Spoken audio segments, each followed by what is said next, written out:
warahmatullahi wabarakatuh. Waalaikumsalam warahmatullahi wabarakatuh.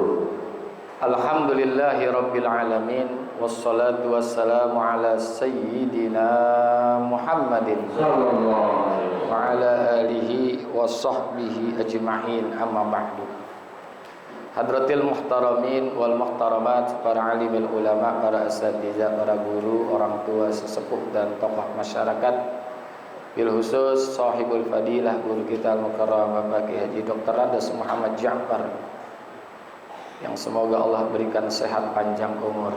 Amin. Alhamdulillah, guru kita Bapak Kiai Haji Farah Furqan, Ustaz Abdul Hamid Mustafa Hafiz, dan juga Ustaz Misjan, Ustaz apa lagi, banyak banget ya, dan juga Ustaz Haji Basroin selaku Ketua Majelis Ta'lim Ukhuwah Islamiyah, segenap pengurus Masjid Jami Hidayatul Karamah, Bapak Ustaz Abdullah dan Bapak Ustaz Sukirman ada di luar, para RT yang hadir dari RT 1 sampai RT 12, Bapak RW 010, yang semoga semua dirahmati Allah Subhanahu wa taala. Amin. Hadirin Bapak-bapak, hadirat ibu-ibu, para pencinta ilmu, pencari kebenaran, yang semoga kita semua dirahmati Allah Subhanahu wa taala. Syukur alhamdulillah, pagi hari ini kita bisa kumpul kembali untuk kita menuntut ilmu bersama di awal daripada pengajian yang masih ada di bulan Syawal. Dan saya juga ingin mengucapkan minal aidin wal faizin kullu amin wa antum bi khairin. Kalau tadi Ustadz Thohir bikin pantun, saya juga pengen bikin pantun, boleh enggak? Ikan kakap, ikan patin, kebuaran membeli ragi. Mohon maaf lahir dan batin, habis lebaran kita ngaji lagi.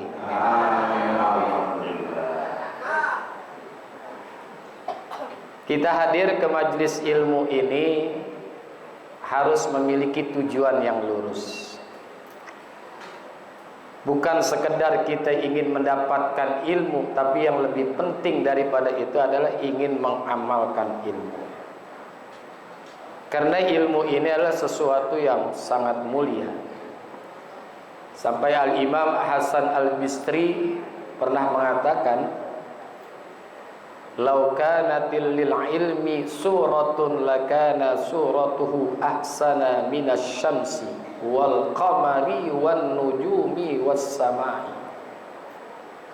Kalau ilmu itu bisa divisualisasikan, bisa digambarkan, bisa diwujudkan, maka ilmu itu kondisinya lebih indah daripada matahari, lebih indah daripada bulan, lebih indah daripada bintang gemintang, dan lebih indah daripada langit. Itu ilmu. Makanya Nabi Allah Sulaiman alaihissalam, kata Imam Abdullah bin Abbas, khuyyira Sulaimanu bainal ilmi wal mali wal mulki fakhtaral ilma fa'atahu Allahul mala wal mulka wal ilma. Khuyyira Sulaiman, Nabi Sulaiman disuruh pilih bainal ilmi wal mali wal mulki, antara ilmu, harta dan kerajaan. Fa'atahul ilma, fa'akhtaral ilma, maka Nabi Sulaiman ngambil ilmu. Fa'atahullahul mala wal mulka wal ilma, maka Allah memberi kepada Nabi Sulaiman harta, kerajaan, dan juga ilmu. Kenapa? Karena ngambil ilmu. Sekarang bapak-bapak, ibu-ibu nih, saya tanya, Pak, malam Jumat ada pengajian, ada bola, ngambil yang mana kira-kira?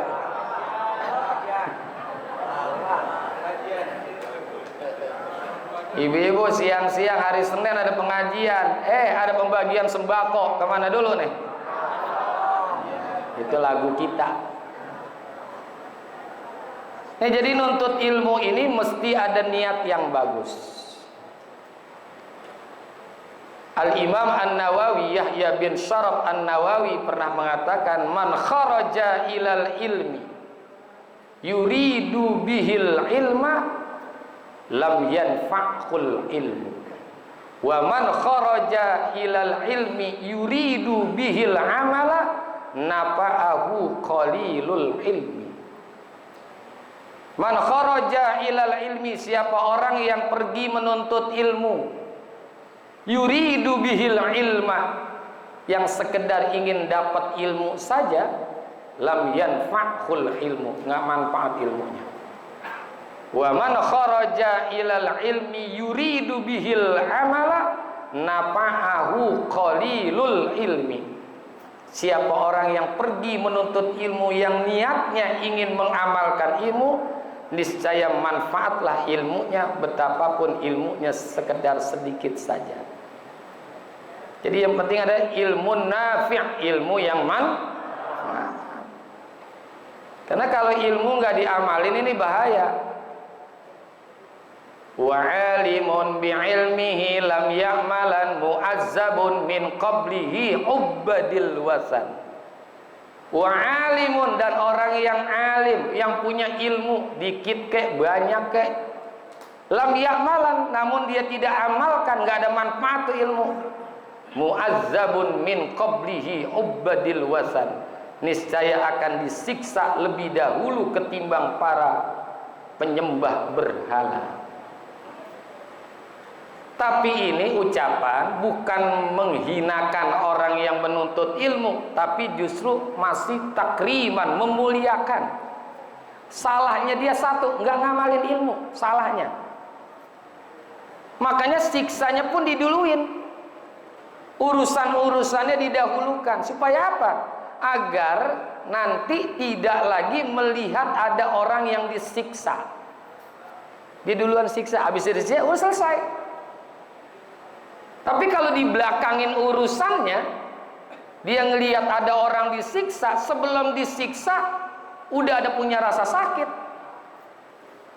Kayak kita nih Pak, mau digetok tangan kita pakai palu.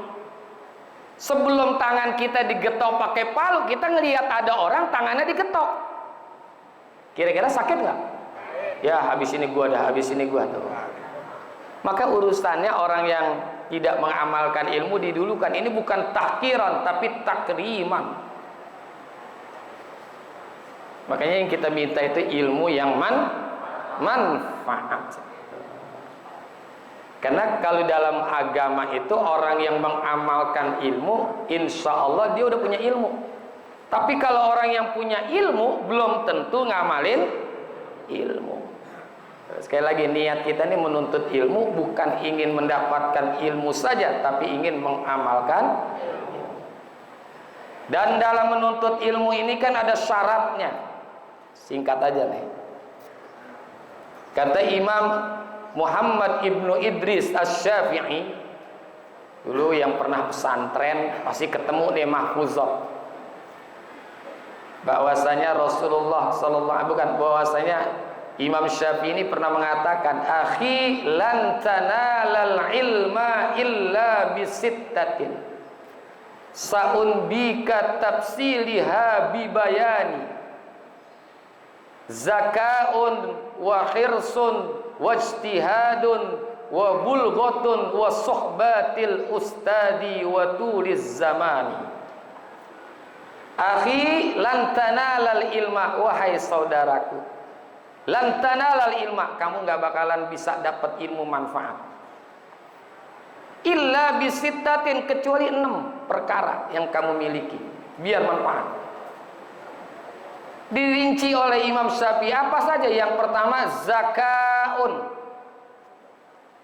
daya tangkap terhadap ilmu. Meskipun daya tangkap kita kepada ilmu ini berbeda-beda, apalagi semakin bertambah usia, semakin berkurang. Kalau umur belasan sampai 30, ini cepat dapat, lambat lupa.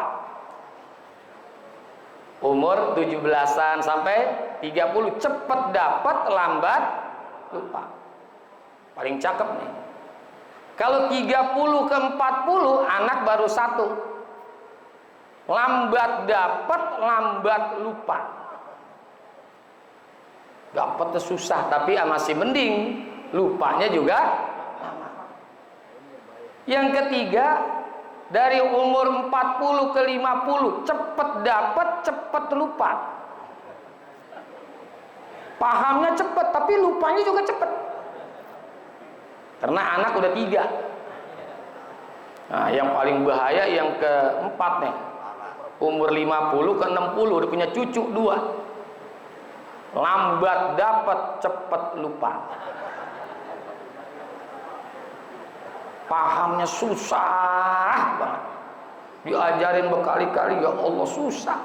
Ayo nenek baca nyai. Ihdinas siratal mustaqim. Ulangin. Ihdinas siratal mustaqim. Sirontol bukan sirotol. Maka tapi kalau kita asah dari masih muda, makanya al ilmu fis sighar kan naqsi alal hajar. Ilmu kalau dibikin, dibuat, diamalkan, dipakai dan dituntut dari masih kecil, itu laksana melukis di atas batu, kelihatan bekasnya.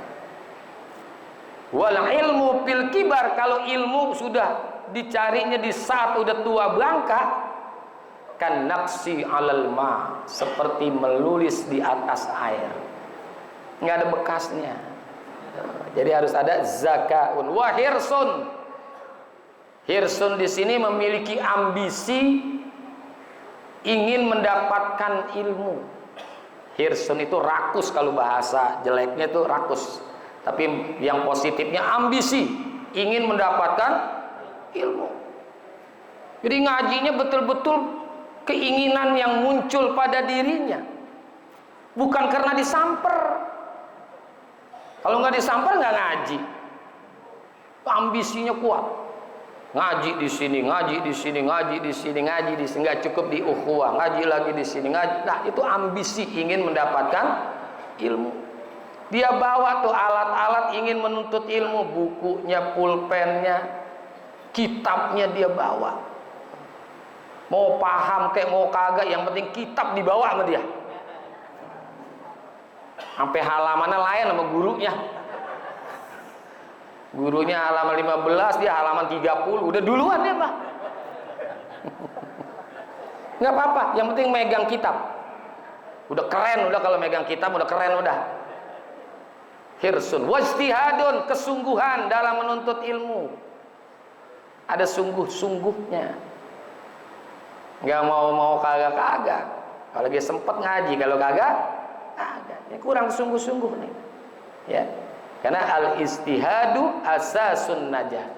Bersungguh-sungguh itu merupakan pangkal daripada kesuksesan. Yang berikutnya saya cepetin. Wa bulghatun, ongkos, biaya untuk menuntut ilmu. Karena ilmu itu tadi berharga tuh.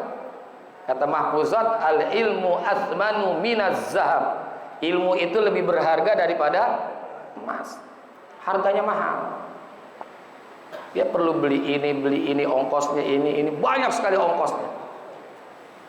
Makanya kalau kita mau konsultasi, jangan ilmu agama, ilmu dunia aja. Kalau kita mau konsultasi tentang hukum, itu bayar pengacaranya, bayar advokatnya, itu bukan per jam tapi per menit. Udah dibayar tuh berapa tuh, kayak Hotman Paris, Hutapea tuh. Itu belajar mahal, ya. Termasuk yang bangun gedung, jembatan itu mengukur konstruksinya juga belajarnya mahal. Termasuk apalagi kedokteran nih, mungkin di antara bapak ibu ada anaknya yang kuliah di fakultas kedokteran. Itu per semester itu kawan saya di Yarsi itu per semester 100 juta, 6 bulan. Makanya kita nggak boleh protes kalau kita tanya sama dokter, dok berapa nih biaya suntik? 400.000, jangan protes. Karena belajar nyuntiknya itu berapa duit itu, dan berapa tahun. Belum lagi ngukur dosis ketika kita dikasih obat, kan ada ukuran dosisnya. Yang usianya sekian, dosis sekian, yang usia sekian, dosis terus beda-beda.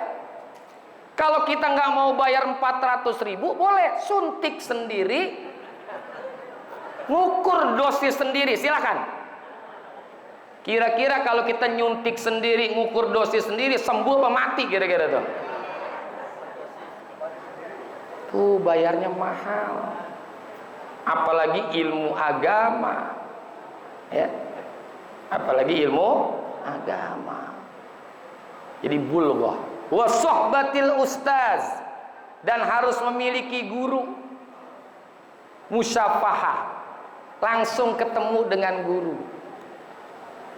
Supaya apa? Berkah. Karena sekarang banyak orang ngajinya bukan sama guru, sama kitab doang. Dia nggak ada bimbingannya, nggak ada mursyidnya. Bahkan sekarang ngajinya dari YouTube. Ya boleh, cuman lebih afdolnya itu adalah kepada guru, musyafahah, ketemu. Ya, itu tambah keberkahan. Karena nazrul alim barokatun, menandang orang yang berilmu itu berkah, berkauli guru. Dan yang terakhir, watuliz zaman, masanya tidak sebentar, lama, sampai tua. Utlubul ilma minal mahdi ilal lah, dituntut ilmu dari ayunan sampai kita mati. Nggak berhenti. Jangan udah jadi ustadz berhenti ngaji. Mestinya jangan berhenti ngaji terus. Kan bahasanya ngajar, ngaji, ngajar juga, ngaji juga.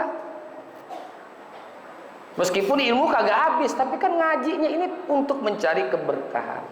Ya, itulah syarat-syarat dalam menuntut ilmu. Dah, mudah-mudahan manfaat. Terima kasih atas perhatiannya. Hadanallahu yakum ajmain. Wassalamualaikum warahmatullahi wabarakatuh.